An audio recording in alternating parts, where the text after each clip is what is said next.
The 2025 fantasy football season at the tight end position was essentially a story of two paths. You either drafted Trey McBride, or you were forced to punt the position and play the value game. McBride's year was an absolute smash, setting records for catches and targets at the position. He finished as a top 5 scorer all-time in full PPR formats and was the clear, singular advantage for any manager lucky enough to roster him. Beyond McBride, the position was a scattered landscape.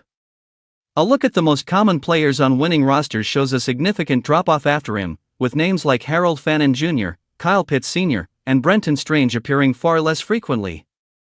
The scoring leaders list through 17 weeks illustrates the gap, with McBride nearly 100 points ahead of the nearest competitor in half PPR formats. McBride was so dominant that if you lump tight ends in with wide receivers, he would have finished as the WR5. But looking ahead, his situation is filled with questions. The Arizona Cardinals are a mess, likely facing a coaching change and uncertainty at quarterback. With his average draft position destined for the first or second round next year, paying that premium price carries significant risk. The other notable stories were of injured stars and promising rookies.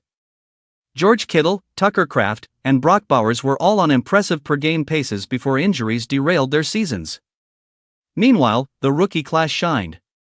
Harold Fannin Jr. was a miracle worker in Cleveland, Tyler Warren returned value all year for Indianapolis, and Colston Loveland came on strong late for Chicago. Their success should make us optimistic about future rookie classes. We also saw comebacks, like Kyle Pitts Sr.'s late-season explosion heading into free agency, and the reliable, touchdown-dependent production from veterans like Dallas Goedert and Hunter Henry. And of course, we likely said farewell to a legend. Travis Kelce's final season cemented him as arguably the greatest cumulative fantasy tight end in history, a walk-in Hall of Famer whose peak consistency was simply absurd.